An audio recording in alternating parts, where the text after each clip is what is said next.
The cold metal floor felt like ice against Jiwoo's bare feet as she stumbled out of the cryopod. Her body ached in ways she had never felt before. Every muscle screamed as blood began flowing properly again. The ship's lights were dim, casting long shadows across the empty hallway. "Arya," she called out, her voice rough and scratchy. "Arya, are you there?" A soft blue light appeared in front of her. The ship's AI took the form of a glowing woman, her face kind but sad. "Hello, Jiwoo. I am glad you are awake. How long was I asleep?" Jiwoo asked, rubbing her eyes. The last thing she remembered was her father telling her to get into the pod.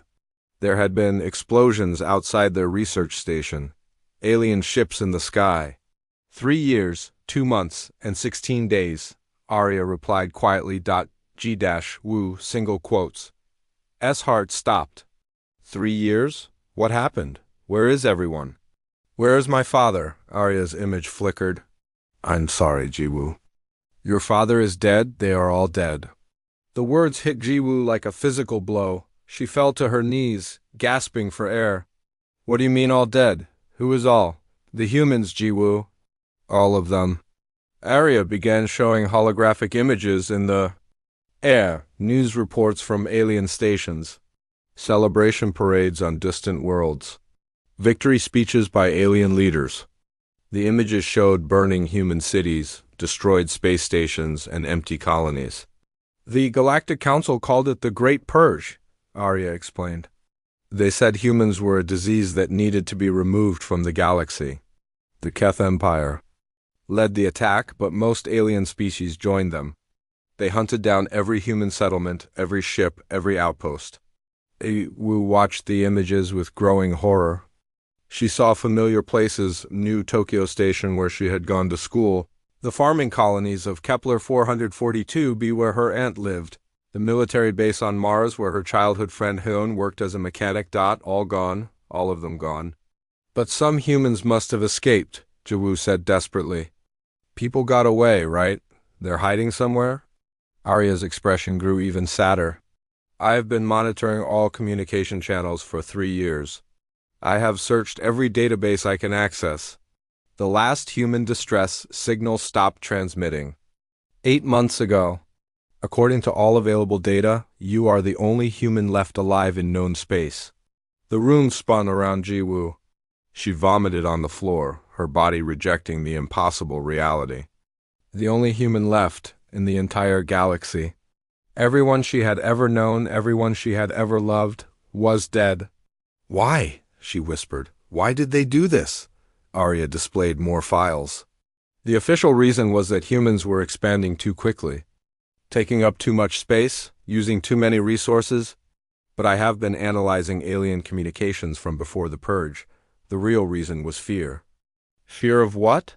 Fear of what humans might become. Your father's research showed that humans learn faster than any other known species. You adapt to new environments better. You create new technologies at an incredible rate. In just 500 years, humans went from using wooden tools to traveling between stars. Other species took thousands of years to do the same thing. Jiwoo pulled herself up using the wall. Her legs were shaking, but she forced herself to stand. So they killed us all because we were too good at learning?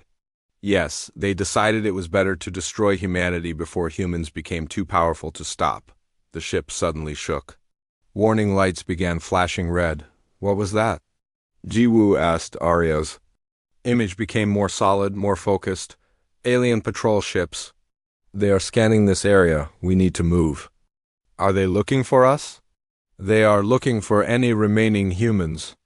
The bounty for a living human is worth more than most planets. Jiwoo felt something cold and hard settle in her chest. Not sadness anymore, something else, something dangerous. Show me to my father's lab, she said. Jiwoo, we should run. We should hide. If they find us, show me the lab, Arya. Arya studied Jiwoo's face for a long moment. Something in the young woman's eyes made the AI step back. Follow me. They walked through the empty corridors of the research ship. Jiwoo's bare feet made no sound on the metal floor. The ship had been her home for the first 18 years of her life. Her father, Dr. Taemin, had been one of humanity's greatest scientists. He studied alien biology and technology, trying to find ways for humans and aliens to live together peacefully. How foolish that seemed now. The lab door opened with a soft hiss. Inside were dozens of computers, research tables covered with alien artifacts and walls lined with specimen containers. Everything was exactly as her father had left it. Arya, show me everything my father was working on before he died. Most of his research was focused on peaceful applications. Show me everything. Arya hesitated, then began displaying files on the lab's main screen. Jiwoo read quickly, her enhanced memory absorbing the information.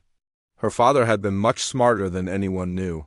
Yes, he had worked on peaceful technologies, but he had also created detailed studies of alien weaknesses, biological vulnerabilities, technological flaws, ways to kill them. He knew, Jiwoo said quietly. He knew they would try to kill us eventually. Your father was a good man, Arya said. He hoped he was wrong. Jiwoo found a locked file labeled for Jiwoo if the worst happens. She pressed her palm to the scanner. It beeped and opened. Her father's face appeared on the screen. He looked older than she remembered, tired and worried. My dear daughter, the recording said. If you are watching this, then my worst fears have come true. Humanity is gone and you are alone. I am sorry. I am so very sorry that this is the world I am leaving you. Tears ran down Jiwoo's face as she listened. I have spent your entire life preparing for this possibility. The genetic treatments I gave you as a child were not just to make you healthy. They were to make you strong, stronger than any human has ever been, smart enough to survive what is coming. The recording showed complex genetic charts and biological data. You are not just human anymore, Jiwoo. You are something new, something they cannot stop. In this lab, you will find everything you need to make them pay for what they have done. But remember, you are the last human. Whatever you choose to do, you carry the memory of our entire species. The recording ended. Jiwoo stood in silence for several minutes. What will you do? Arya asked quietly. Jiwoo looked at her reflection in one of the lab's dark screens. She looked the same as before, but she felt different, empty, cold, like something important had died inside her when she learned the truth. They wanted to extinct us because they were afraid of what we might become, she said. They thought they were stopping a monster before it could be born. She turned to Arya, and the AI saw something in her eyes that made her step back in fear. They were right to be afraid, Jiwoo said, but they were too late. The monster is already here. Outside the ship, alien patrol vessels continued their search, unaware that they had just awakened the very thing their species had tried so hard to destroy. The last human was awake, and she was no longer interested in peace. Jiwoo spent 2 weeks learning to use her father's ship properly. The vessel was much more advanced than she had realized. Dr. Taemin had built it not just for research, but for war. Hidden weapon systems, advanced stealth technology, and manufacturing equipment that could create almost anything. Arya, take us to the New Soul Research Station, Jiwoo commanded from the captain's chair. That station was destroyed in the first wave of attacks, Arya replied. There is nothing left. The public station was destroyed. My father had a hidden facility there. Take us there now. Arya plotted the course without further questions. She was learning not to argue with Jiwoo. The young woman had changed since waking up. She spoke less, smiled never, and her eyes held a coldness that made even an AI uncomfortable. The journey took 3 days. When they arrived at the coordinates, there appeared to be nothing but empty space and asteroid debris. But Jiwoo pressed her hand to a special scanner her father had built into the ship's console. Suddenly, a massive structure appeared before them. It had been hidden by advanced cloaking technology that only responded to Jiwoo's genetic signature. Incredible, Arya whispered. I had no idea this place existed. The hidden station was 3 times larger than their ship. It looked like a research facility from the outside, but as they docked, Jiwoo could see it was much more. Manufacturing bays, weapon testing ranges, and laboratories filled with equipment she had never seen before, the station's AI activated. As soon as Jiwoo stepped aboard, unlike Arya's gentle female voice, this AI spoke with her father's voice. "Hello, Jiwoo. I am a DAM Advanced Defense and Manufacturing. I have been waiting for you. Hello, Adam. Show me everything." What Jiwoo found in the next few hours changed her understanding of her father completely. Dr. Taemin had not been the peaceful scientist everyone thought he was. For 20 years, he had been secretly preparing for a war against the alien species. Adam led her through laboratories filled with biological samples from dozens of alien species. Not just tissue samples, but detailed studies of their genetic weaknesses, their immune systems, their cellular structure. "Your father collected these samples during his official diplomatic missions," Adam explained. While other humans believed he was working for peace, he was actually mapping the biological vulnerabilities of every major alien species. In one lab, Jiwoo found weapons unlike anything she had ever seen. Biological agents that would only affect specific alien DNA, nanobots designed to destroy alien technology while leaving human equipment untouched, viruses that would spread through alien communication networks and cause their computers to self-destruct. "How did he know?" Drew asked. "How did he know they would betray us?" "Your father was very good at reading people," Adam replied. "Even alien people." He noticed that every time humans achieved something new, the aliens became more nervous.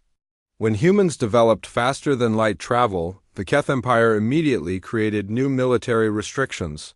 When humans learned to terraform planets quickly, the Vrex Confederation suddenly declared several systems off-limits to human settlement. Ediane showed her files of intercepted alien communications going back decades. Messages between alien leaders discussing the human problem, plans to limit human expansion, secret meetings about how to control human technological development. The Galactic Purge was not a sudden decision, Adam continued. It was planned for over 50 years. Your father discovered this and began preparing accordingly. In another section of the station, Jiwoo found something that made her stop breathing. A medical bay with detailed scans of her own body, showing the genetic modifications her father had made. "You are stronger than any baseline human," Adam explained. "Your bones are denser, your muscles more efficient, your brain processes information faster. But more importantly, you are immune to every biological weapon the aliens possess. Your father made sure of that." We studied the scans. Her body temperature was slightly higher than normal human range, which would make her invisible to most alien thermal sensors. Her blood chemistry had been altered to resist alien toxins. Even her digestive system had been modified to process foods that would be poisonous to other humans. "He turned me into a weapon," she said quietly. "He turned you into a survivor," Ediam corrected. "Everything else is your choice." The final laboratory contained manufacturing equipment that could produce any of her father's designs. Weapons, tools, even spacecraft. Everything was automated and waiting for her commands. "How long would it take to produce a full set of combat equipment?" Jiwoo asked. "For standard gear, 6 hours. For the more advanced items, perhaps 2 days." Jiwoo thought about the patrol ships that had been hunting for her. How they had celebrated the death of her species. How they continued searching for any remaining humans to collect the bounty. "Begin production immediately. I want everything." As the manufacturing systems came online, Adam showed Jiwoo something she had not expected to find: intelligence reports on alien military movements. Her father had been monitoring them even after his death through automated systems. "There is something you should know," Adam said. "The aliens did not kill all humans immediately. Many were captured and taken as slaves to work in mines and factories. They were supposed to be executed eventually, but some alien commanders found human workers too valuable to waste." Woo's heart began beating faster. "Are you saying there are still humans alive?" "According to my data, approximately 40,000 humans are being held as slave laborers across 17 different star systems. They have been told that they are the only survivors, and that cooperation is their only chance to live." For the first time since waking up, Jiwoo felt something other than cold anger. Hope. Tiny and fragile, but real. Show me the closest location.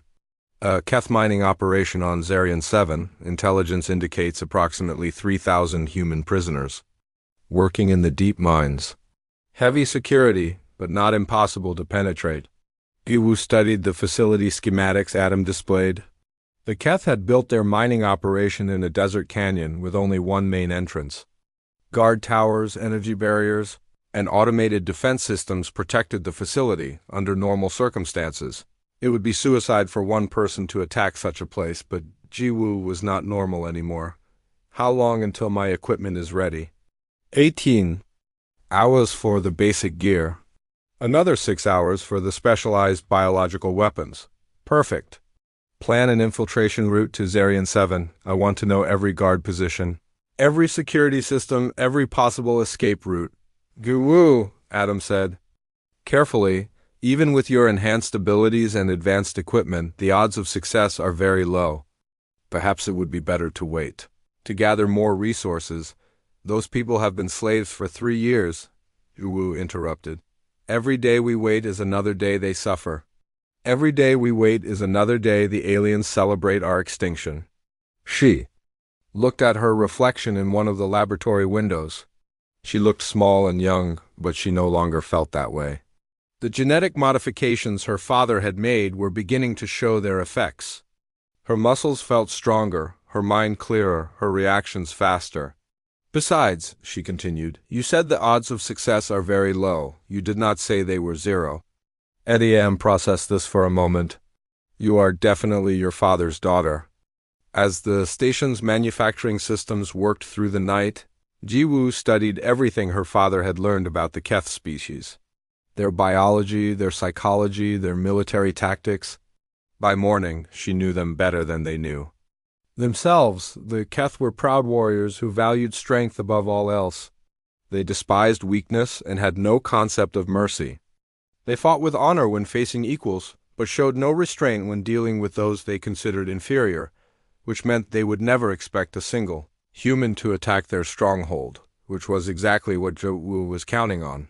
When the equipment finished manufacturing, Jiwoo suited up in armor that looked simple but contained technology decades ahead of anything the aliens possessed. She armed herself with weapons designed specifically to kill Keth warriors and carried biological agents that would make them suffer before they died. Are you ready?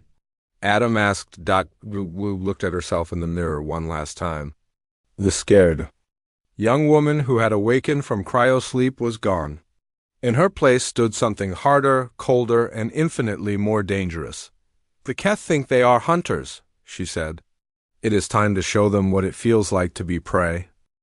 The desert planet Zarian 7 was a wasteland of red sand and burning heat. Perfect for hiding a mining operation where no one would look too closely at what happened to the workers. Jiwoo crouched on a ridge overlooking the Keth facility, studying it through enhanced vision goggles. The compound was exactly as ADAM's intelligence had described, a series of metal buildings surrounded by energy barriers, with guard towers at each corner. Mining tunnels disappeared deep into the rocky ground, but intelligence reports could not capture the smell. Even from 2 kilometers away, Jiwoo could detect the scent of human suffering. Unwashed bodies, infected wounds, and fear. So much fear that it seemed to hang in the air like smoke. Arya, show me heat signatures, she whispered.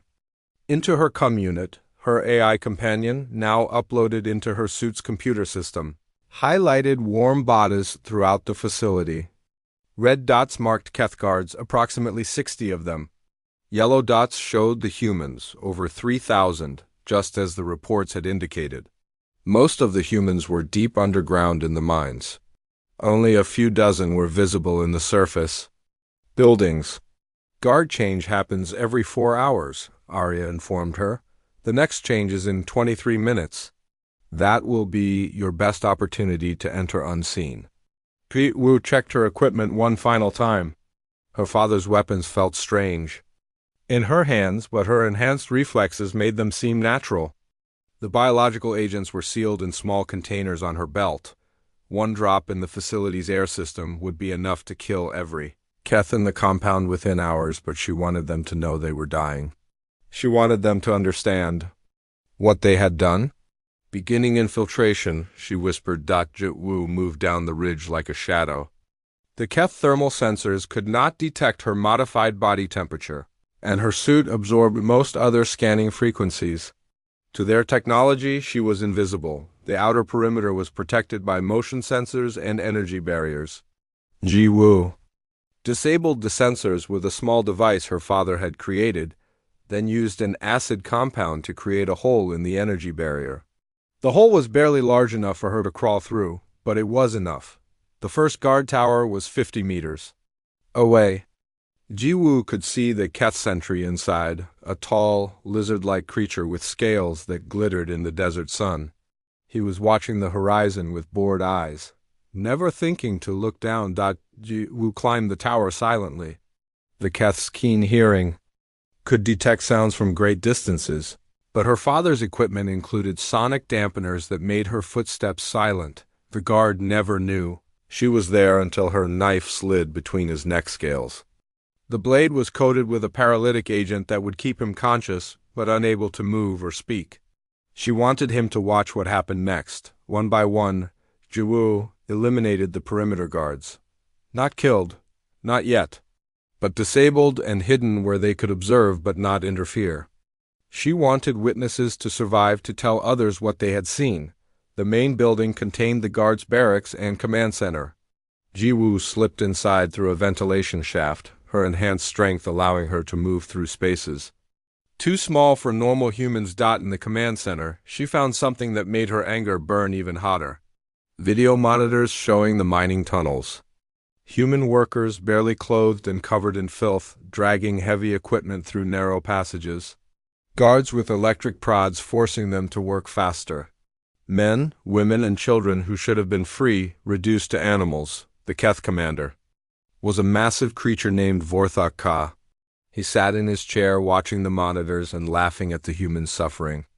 When one worker collapsed from exhaustion, Vorthok Ka ordered the guards to beat him until he got back up. Ji-Woo watched from the shadows as her rage grew beyond anything she had ever felt. These creatures had destroyed her entire species for sport. They kept survivors as slaves for entertainment. They laughed at human pain. She stepped out of the shadows. "Hello, Vorthok Ka." The Keth commander spun around, his hand reaching for his weapon, but Ji-Woo was faster. The dart from her weapon hit him in the chest before he could draw his gun. The paralytic agent worked instantly, freezing him in place but leaving his mind fully aware. "You are wondering how I got in here," Ji-Woo said conversationally as she secured the room. "You are wondering who I am. Let me help with that." She removed her helmet, letting her human face show clearly. "I am the thing you tried to kill but failed to find. I am the nightmare your species created when you decided to extinct mine." Vorthok Ka's eyes widened with recognition and terror. The reward for capturing a living human was more wealth than most beings would see in a lifetime. But something in this human's eyes told him that wealth was not going to be a concern for him much longer. "I know about the slave camps," Ji-Woo continued, "all 17 of them. I know about the humans you kept alive to work in your mines and factories. I know about the children you separated from their parents. I know about the games your soldiers play with human prisoners." She pulled up the facility's communication system and began broadcasting to every Keth installation in the system. "I want you all to watch very carefully," she said into the comm. "I want you to see what happens when you make humans angry." Ji-Woo released a biological agent into the facility's air system, but not the quick-acting one that would have killed the Keth guards painlessly. Instead, she used one of her father's more creative designs. The pathogen was specifically engineered for Keth biology.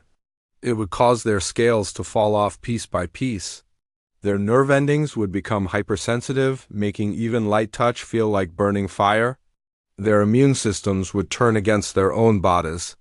Death would take days and every moment would be agony, but they would remain conscious and aware until the very end. "This is what you did to my people," Jiwoo said as the first guards began screaming. For 3 years you made them suffer before you killed them. Now you understand how that feels. The facility's alarms began blaring as guards throughout the compound realized something was wrong. But the pathogen worked fast. Within minutes, most of the Keth were too busy writhing in pain to organize a proper response. Jiwoo made her way to the mining tunnels. The human prisoners looked up in confusion as their guards suddenly began collapsing and screaming. They had no idea what was happening, but they could see that their captors were dying. Humans! Jiwoo called out as she descended into the mines. My name is Jiwoo. I am here to free you. The response was not what she had expected. Instead of joy or relief, the humans looked at her with fear and suspicion. They had been broken by years of captivity. They had been told that cooperation was their only chance of survival. You are not real, one of them said. You are a test. They send fake rescuers sometimes to see if we will try to escape. Jiwoo realized that these people had suffered more than she had imagined. They no longer believed rescue was possible. They had lost hope so completely that they could not recognize salvation when it stood before them. I am real, she said gently. And I am human, just like you. Look.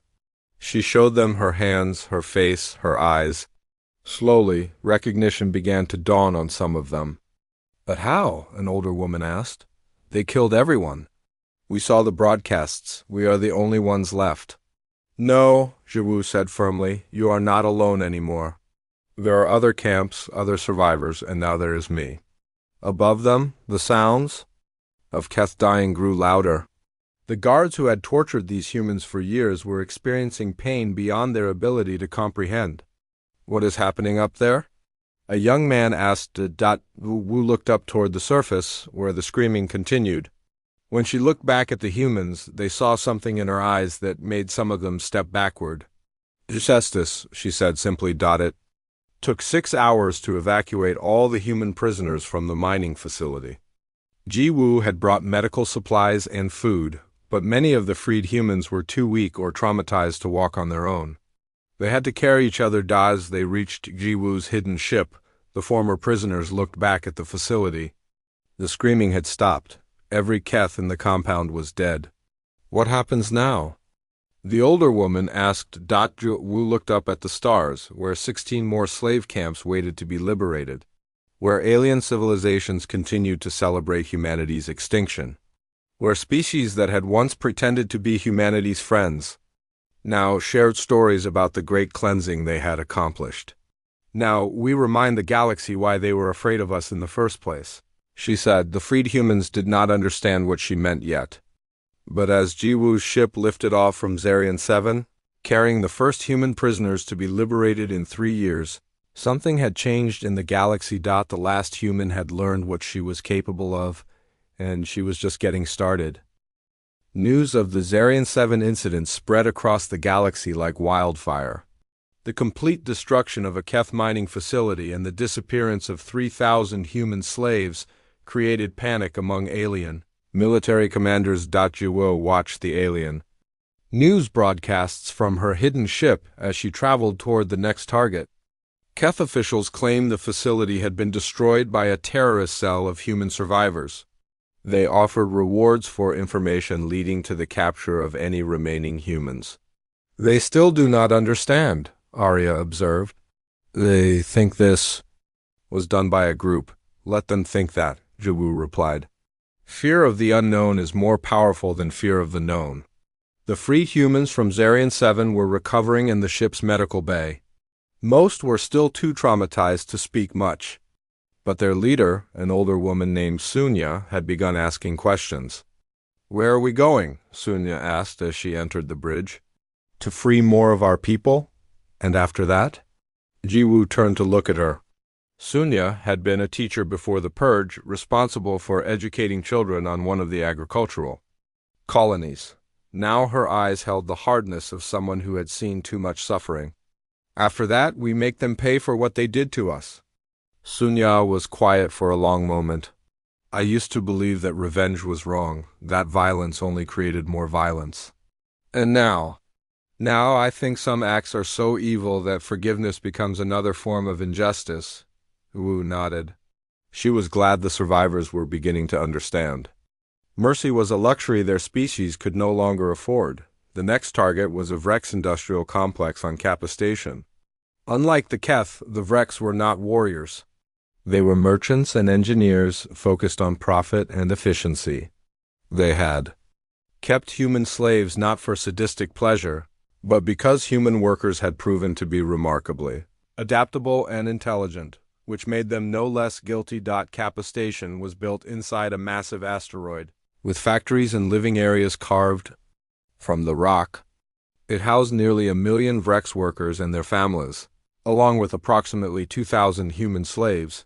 The security was much more sophisticated than Zarian 7. The Vrex had learned from the Keth's mistake.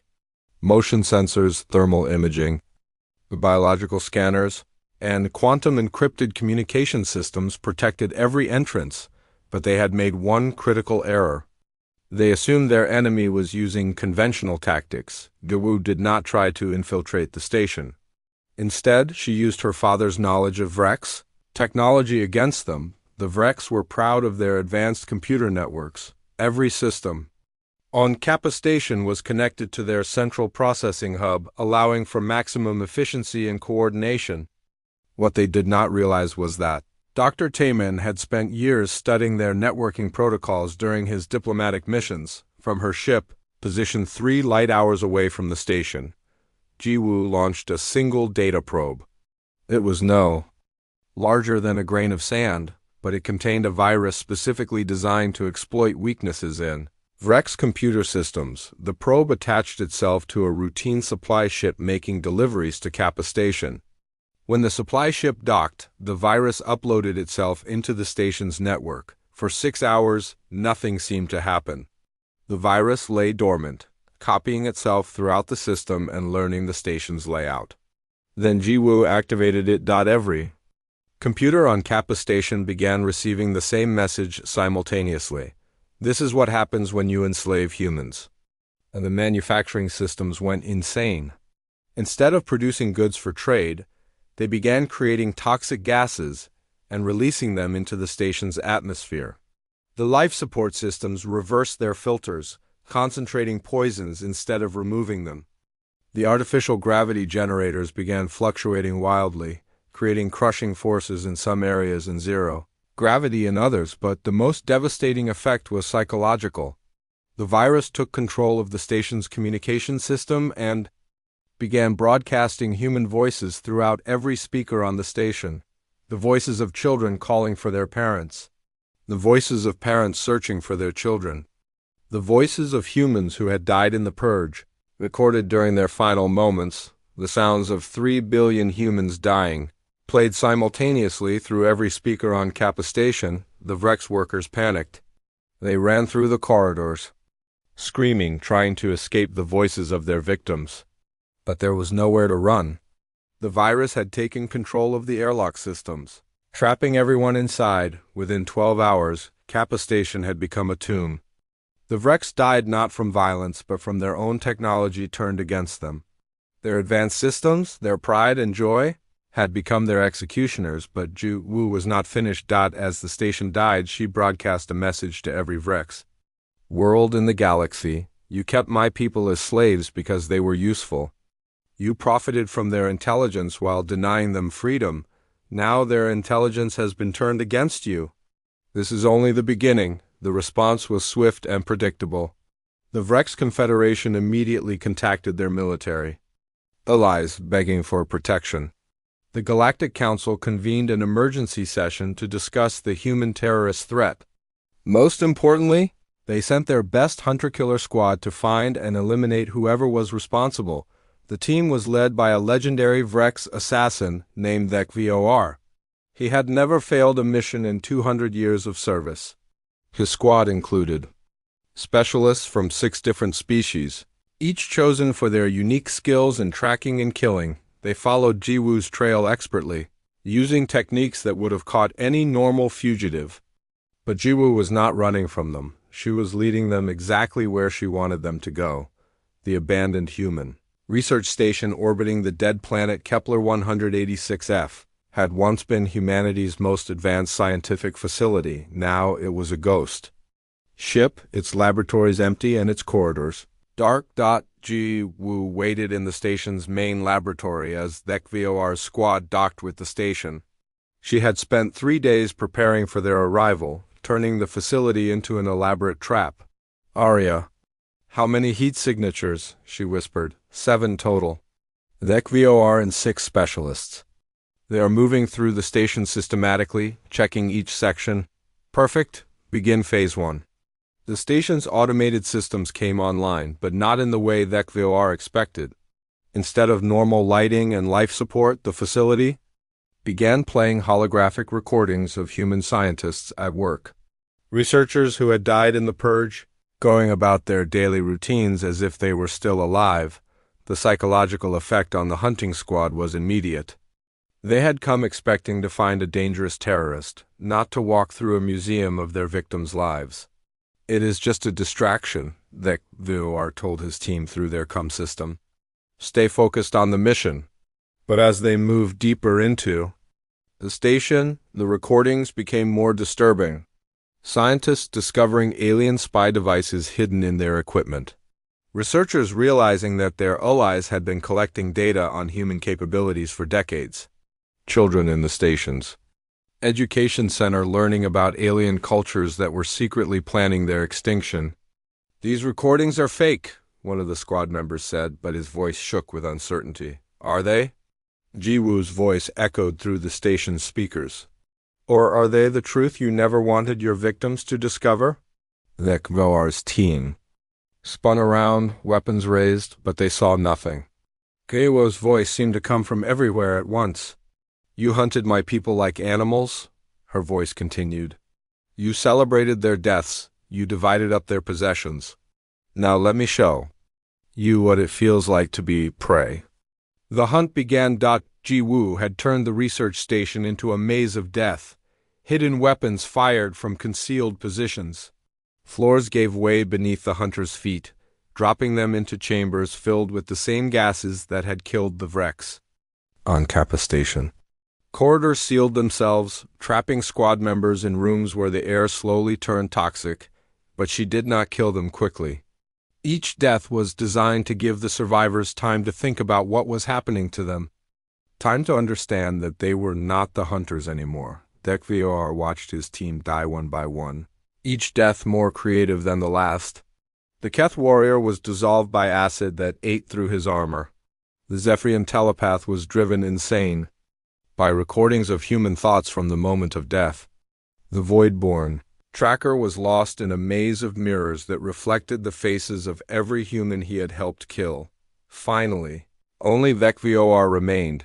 He found Ji Woo waiting for him in the station's central command center, sitting calmly in the chair where Dr. Taemin had once planned humanity's peaceful expansion into the galaxy. "You," the HFY said, raising his weapon.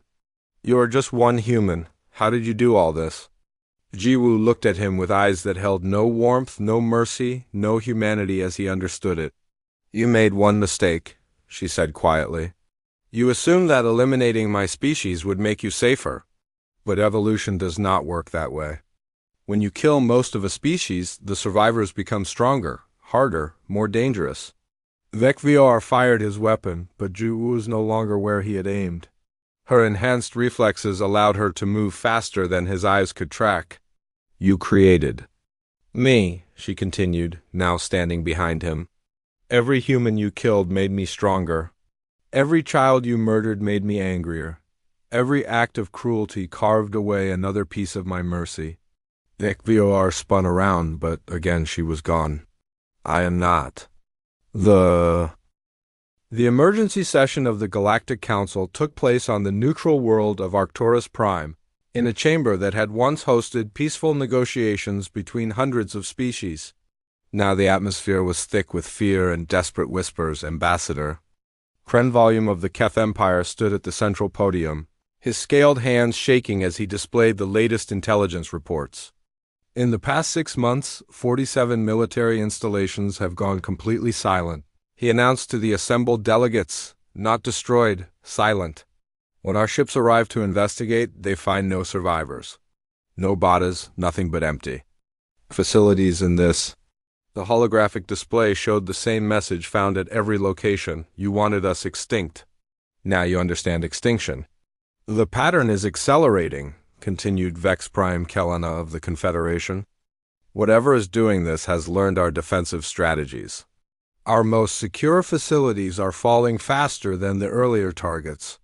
It is one human, growled Commander Vexmore of the Zephyrian Collective. One female, our psychic scans confirm this. The chamber erupted in nervous chatter. The idea that a single being could cripple their combined military forces was almost impossible to accept. Impossible, declared Elder War Gorvik of the Keth.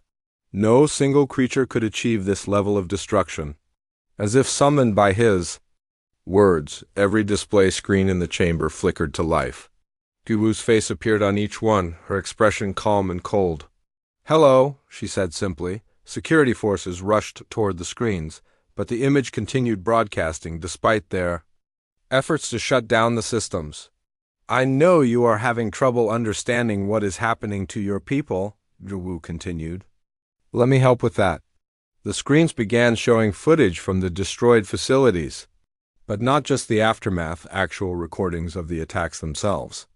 The delegates watched in horror as their most elite soldiers were systematically eliminated by a figure moving too fast for most cameras to track clearly. "You are seeing the result of 3 billion years of evolution," Guwu explained. "When you kill almost all of a species, the survivors must become perfect at one thing. Survival. You have created something you cannot comprehend." "Enough!" roared Commander Vexmore. "Show yourself and fight with honor." Guwu's image smiled, but there was no warmth in it. "Honor? You speak of honor? Where was honor when you hunted human children for sport? Where was honor when you kept my people as slaves? Where was honor when you celebrated our extinction?" The chamber fell silent. "I tried to find honor in your species," Guwu continued. "I studied your cultures, your histories, your philosophies. Do you know what I discovered? New images appeared on the screens. Historical records from the alien species' own archives. Documents showing centuries of planning for humanity's elimination. Proposals for dividing human territory. Discussions about which human technologies were worth preserving and which were too dangerous to allow." "You were planning our genocide for 200 years, Guwu said. "Every treaty you signed with humanity was a lie. Every offer of friendship was deception. Every diplomatic mission was intelligence gathering for the war you knew was coming." "Ambassador," Krenvolume stepped forward desperately. "If you have grievances, we can negotiate. The Council is prepared to offer negotiate." Her laugh was like breaking glass. "You do not negotiate with extinction, Ambassador, you become it." The screens went dark for a moment, then lit up with a new image. A star map showing the locations of every major alien world in the galaxy. "I have spent 6 months learning your weaknesses," Guwu announced. "Not just military weaknesses, biological, technological, psychological, economic. I know how your species reproduce, how your economies function, how your societies hold together." Red dots began appearing on the star map. "These are the locations where I have placed ... insurance policies, biological agents, technological viruses, economic destabilization programs, all dormant, waiting for my command." The number of red dots grew larger and larger until almost every inhabited world was marked. "Impossible," whispered Elder War Gorvik. "You cannot have reached all those worlds. We would have detected you." "Would you?" Guwu asked. "Are you certain? How many supply ships dock at your worlds every day? How many automated maintenance systems do you never think to check? How many communication satellites orbit your planets without anyone watching them?" The horrifying truth began to dawn on the assembled delegates. Their interconnected civilization, their galaxy-spanning trade networks, their efficient communication systems, all of it had been turned into a weapon against them. "I learned from the best teachers," Wu continued. "You showed me how to use a civilization's strengths against itself. When you turned humanity's trust and openness into vulnerabilities? Now I will show you what happens when that lesson is applied to your own people. What do you want? Demanded Ambassador Krenvolume. I want you to understand the choice you face, Zhiwu replied. You can surrender unconditionally to me, submit to my authority, and spend the rest of your existence making amends for what you did to my species, or ... She paused, letting the silence stretch. Or I can activate my insurance policies and watch your civilizations die the same way mine did. Slowly, painfully, completely. You are bluffing, declared Commander Vexmore. Even if you have placed weapons on some of our worlds, you cannot possibly— His words were cut off as every communication device in the chamber began screaming with incoming emergency signals. Reports flooded in from across the galaxy. Industrial accidents on Vrex manufacturing worlds. Computer viruses spreading through Keth military networks. Biological contamination on Zephyrian agricultural planets. This is just 1% of what I can do, Zhiwu said as the delegates watched their civilization begin to crumble in real time. A demonstration to show you that I am not bluffing. The economic impact was immediate. Trade routes shut down as worlds quarantined themselves. Military forces were recalled to protect homeworlds. Government communication networks collapsed under the strain of coordinating responses to simultaneous crises. Stop this, pleaded Ambassador Krenvolume. We can discuss terms? The time for discussion ended when you decided my species did not deserve to exist, Zhiwu replied. Now you face the same choice you gave humanity, submit or die. We need time to consider. You have 30 seconds to decide. The chamber erupted in panic as delegates frantically tried to contact their home governments. But many of the communication channels were already down, victims of Zhiwu's cyber attacks. 20 seconds. Some delegates began shouting orders to their military attaches. Others collapsed in their chairs, overwhelmed by the scope of the disaster unfolding across their territories. 10 seconds. Elder War Gorvik of the Keth stepped forward, his proud warrior bearing finally broken. We ... we surrender, he said quietly. Louder, Zhiwu commanded. I want every being in the galaxy to hear you. The Keth Empire surrenders.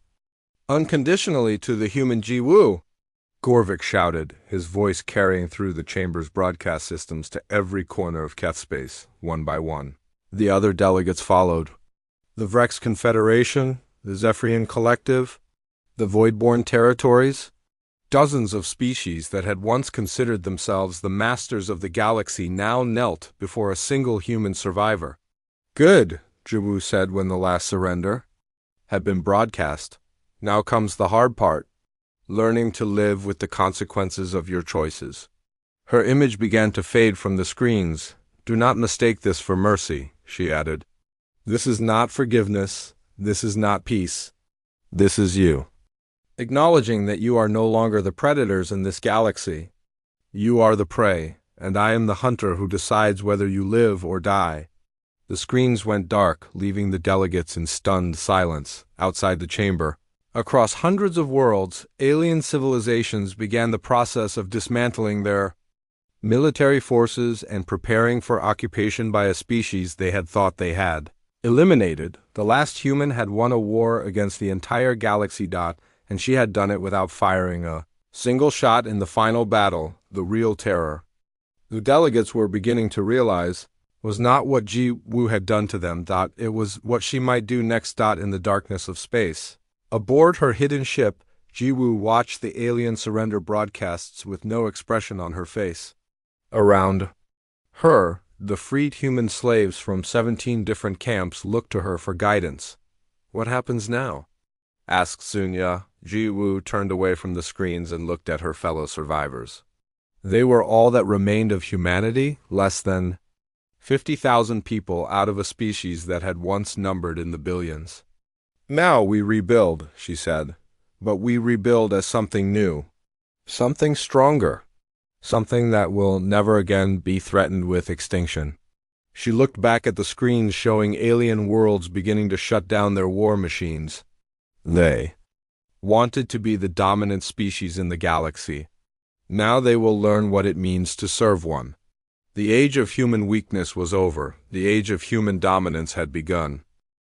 Deep beneath the surface of the ancient world Kethmarau, something stirred for the first time in 10,000 years. The chamber was vast beyond imagining, carved from solid rock and filled with crystalline pods that hummed with dormant energy.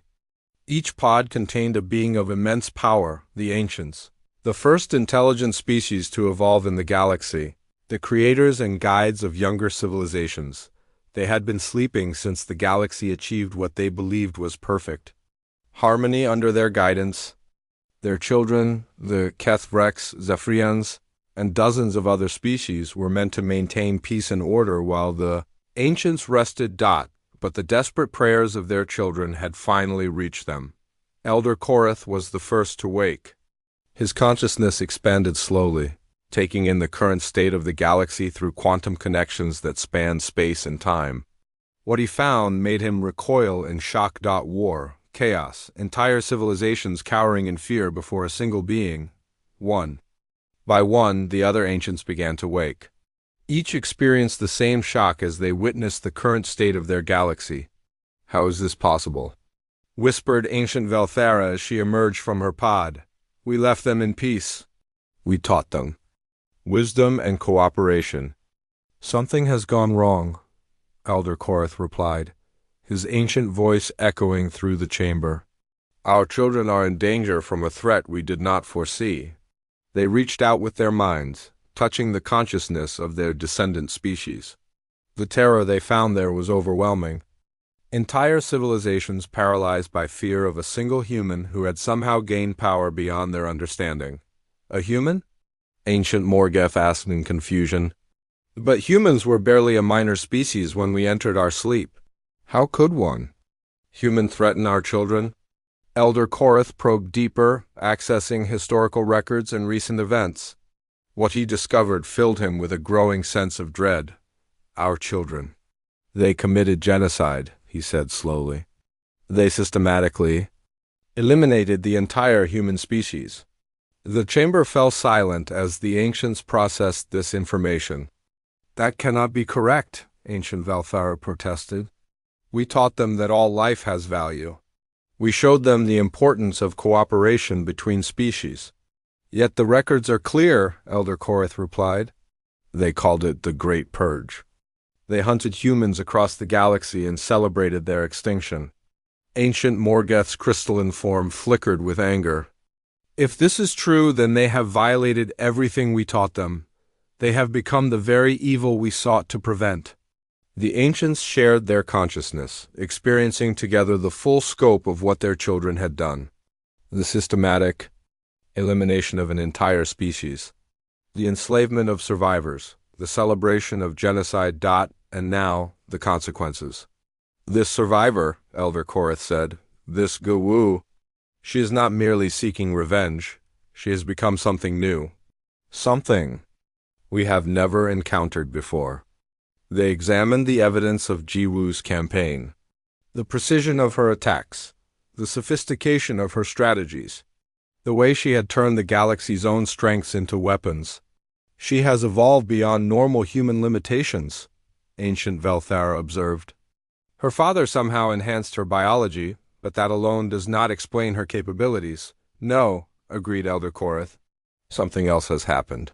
The trauma of losing her entire species, combined with her enhanced abilities in 3 years of focused learning, she has become something unprecedented."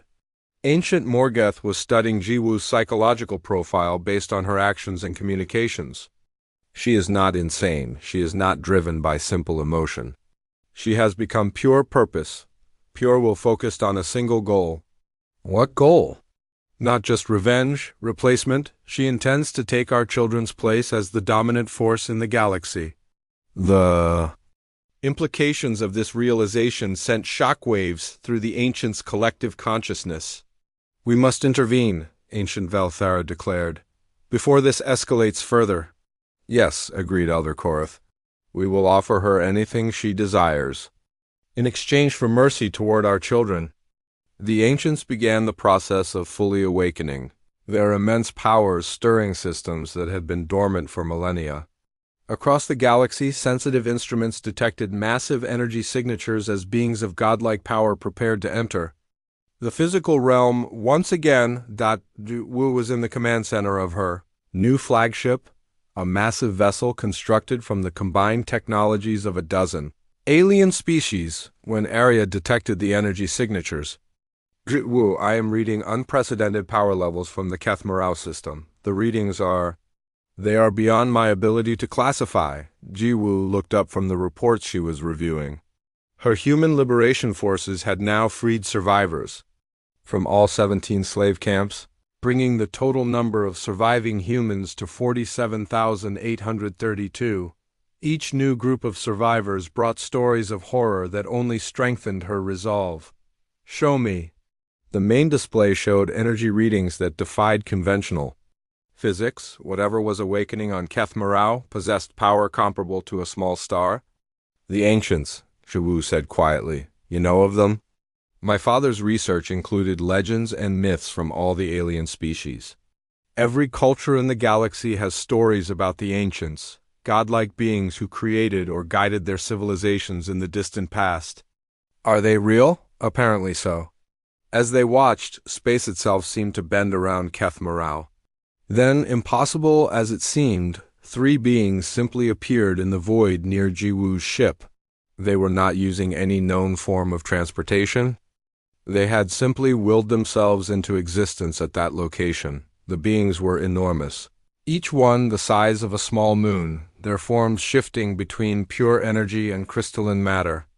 When they spoke, their voices resonated through space itself, reaching Jiwoo's ship without need for communication arrays. Greetings, Jiwoo of the human species. I am Elder Korath of the Ancients. We wish to speak with you. Jiwoo studied the beings through her ship's sensors.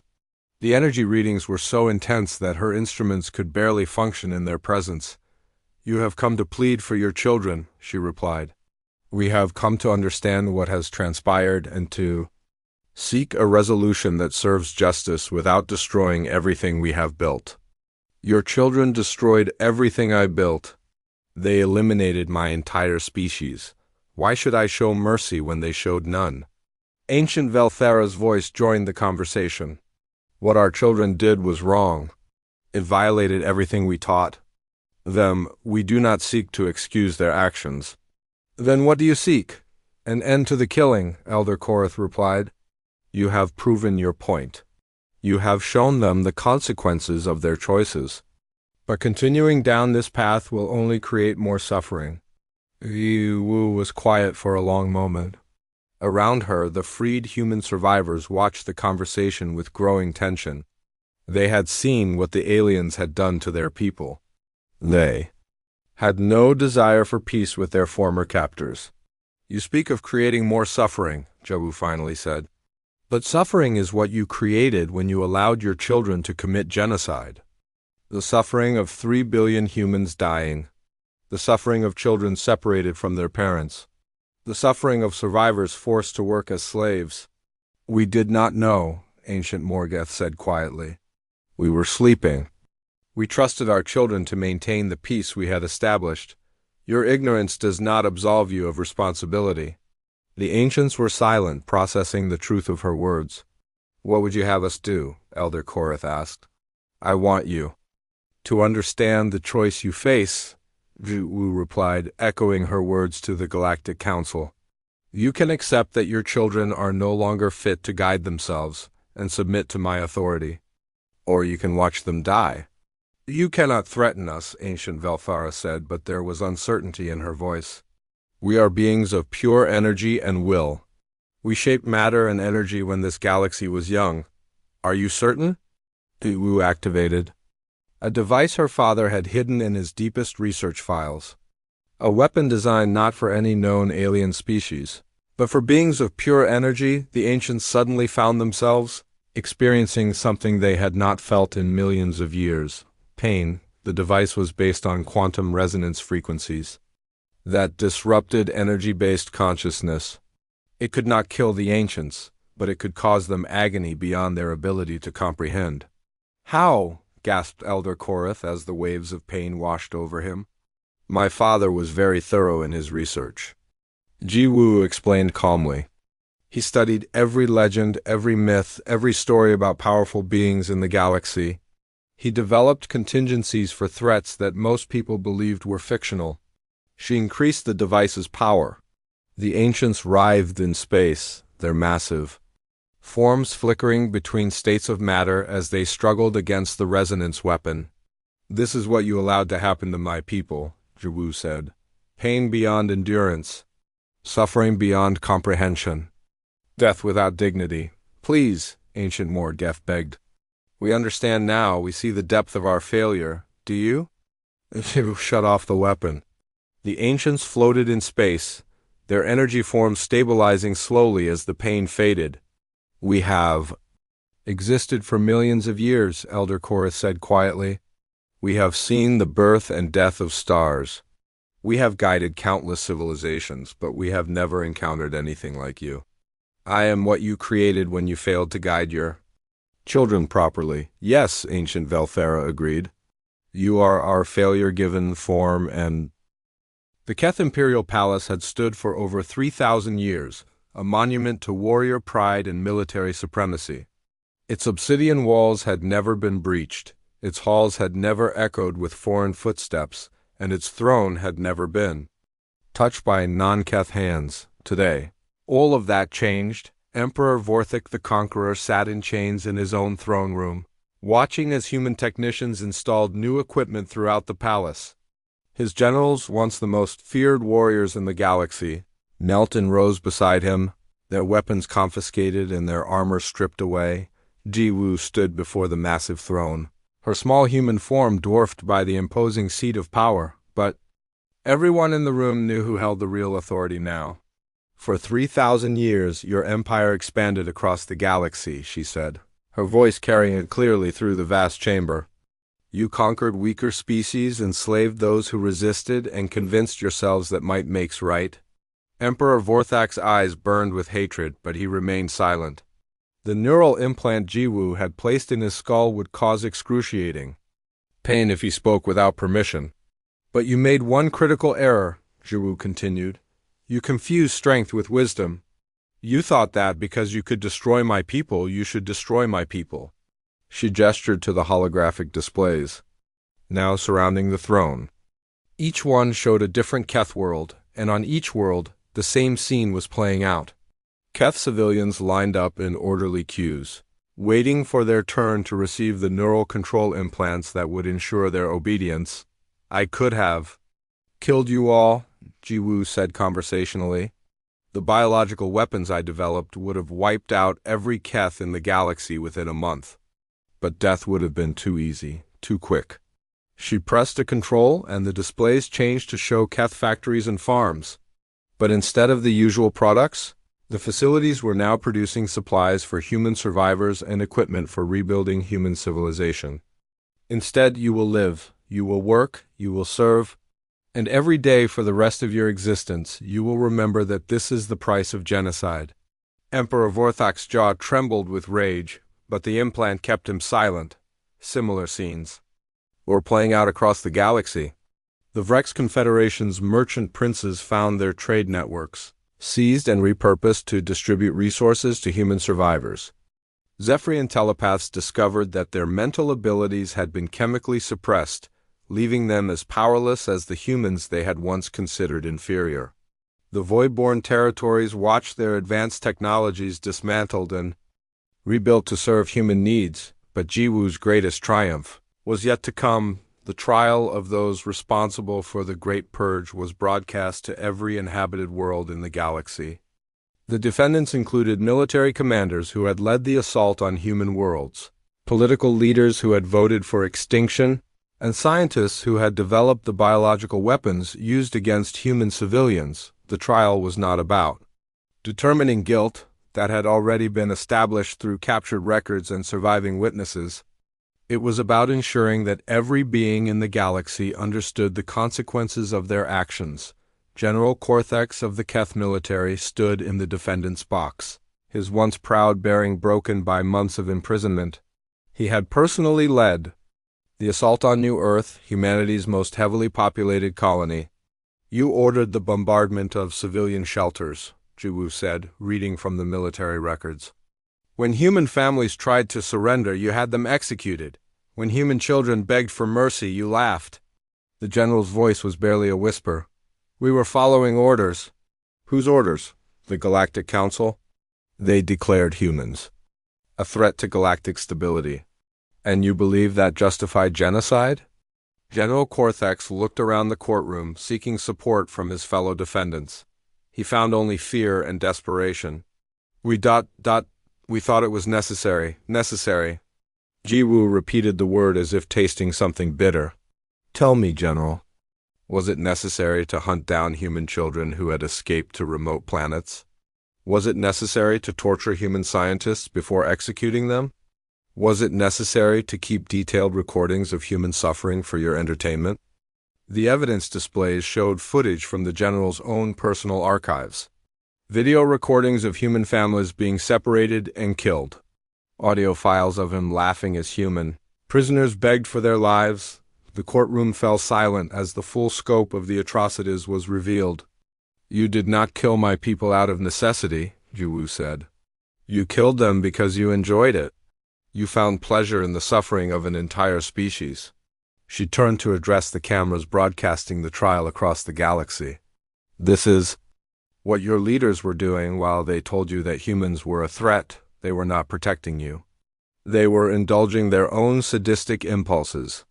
The psychological impact on the alien populations was devastating. Many had supported the Great Purge because they believed the propaganda about human aggression and expansion. Now they learned that their leaders had been lying to them, using fabricated threats to justify acts of pure evil. Riots broke out on dozens of worlds as alien. Civilians turned against their own governments. The carefully maintained social order that had kept the galaxy stable for millennia collapsed in a matter of days, but Jiwoo was not finished. The executions began with General Cortex. But instead of a quick death, he was subjected to the same biological weapon he had used on human children, a pathogen that caused the victim's nervous system to shut down slowly, leaving them paralyzed but conscious as their body gradually stopped functioning. The execution was broadcast live to every world in the galaxy. Jiwoo wanted every being to see what happened to those who committed genocide. This is not revenge, she announced as General Cortex died in agony. This is justice. Every being who participated in the extinction of my species will face the same fate their victims faced. One by one, the war criminals were executed using the same methods they had used on humans. Military commanders who had used poison gas on human colonies died from poison gas. Scientists who had developed biological weapons died from biological weapons. Political leaders who had ordered the bombing of human cities were killed by explosions. Each execution was precisely calculated to match the suffering they had inflicted. The alien populations watched in growing horror as their former leaders died slowly and painfully. But more terrifying than the executions themselves was the calm, methodical way Jiwoo carried them out. She showed no emotion, no satisfaction, no anger. She simply eliminated the war criminals with the same efficiency they had once used to eliminate humans. You see what I have become? She said during one of her broadcasts. I am no longer capable of mercy because you taught me that mercy is weakness. I am no longer capable of forgiveness because you showed me that forgiveness is foolishness. The cameras showed her standing in the ruins of New Earth, where 3 billion humans had once lived. You created this, she continued, gesturing to the devastated planet. And in creating this, you created me. I am the inevitable result of your choices. As months passed, the new order Jiwoo had imposed began to take hold. Alien species that had once dominated the galaxy found themselves reduced to laborers and servants.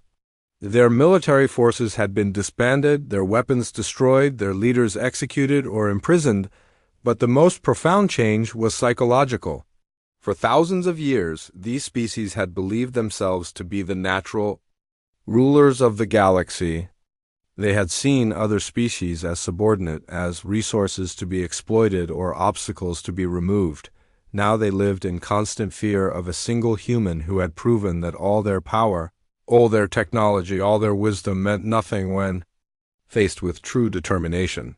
The freed human survivors, meanwhile, began the process of rebuilding their civilization. But it was not the same humanity that had been destroyed in the Great Purge. These survivors had been shaped by trauma, hardened by loss, and taught by Jiwu that compassion was a luxury they could not afford. "We will rebuild," Sunya announced, to a gathering of human survivors on the planet New Hope. "But we will rebuild stronger. We will never again allow ourselves to be vulnerable to those who would destroy us." The children born to the survivors were raised with stories of the Great Purge, taught to view alien species with suspicion and contempt. They learned military tactics alongside mathematics, weapons training alongside literature. Humanity was evolving into something harder, colder, and infinitely more dangerous than the species that had been eliminated. As Jiwu watched the human children training in combat exercises, she felt a mixture of pride and sadness. They would be strong enough to survive anything the galaxy could throw at them, but they would never know the innocent optimism that had once characterized humanity. "Do you ever regret what we have become?" Sunya asked, joining Jiwu as she observed the training. Jiwu considered the question carefully. "I regret that it was necessary," she finally replied. "But I do not regret the choice. The galaxy showed us what it truly thought of mercy and compassion. It eliminated those qualities from our species through violence. Now it must live with the consequences." Around them, the new human civilization continued to grow, fed by the resources of 100 subjugated worlds and protected by the fear of their former enemies. 5 years had passed since the last war criminal was executed, and the galaxy had settled into a new rhythm. A rhythm dictated entirely by the will of one human woman. Jiwu sat on a throne constructed from the melted remains of every galactic council chamber that had ever voted for human extinction. The metal had been shaped by Vrex artisans working under human supervision, their once proud merchant culture reduced to serving the species they had helped destroy. The throne room itself was built within the ruins of the Keth Imperial Palace, but expanded to accommodate representatives from every subjugated species in the galaxy. They came daily to report on their people's productivity, to request resources for their worlds, and to demonstrate their continued submission to human authority. Today's petitioners included a delegation of Zephyrian telepaths whose mental abilities had been permanently suppressed by human-developed neural inhibitors. They knelt before Jiwu's throne, their once luminous skin now dull and gray. "Empress," their leader said, using the title that had emerged naturally among the alien populations, "our agricultural production has increased by 12% this quarter as you commanded." Jiwu nodded absently, reviewing data on her personal display. The Zephyrian homeworld now produced food for 17 different human colonies, their advanced farming techniques repurposed to serve their former enemies. "What of the resistance movements?" she asked. "Eliminated, Empress. The last cell was discovered 3 weeks ago. Their members have been sent to the re-education facilities." The re-education facilities were Jiwu's solution to those aliens who still harbored thoughts of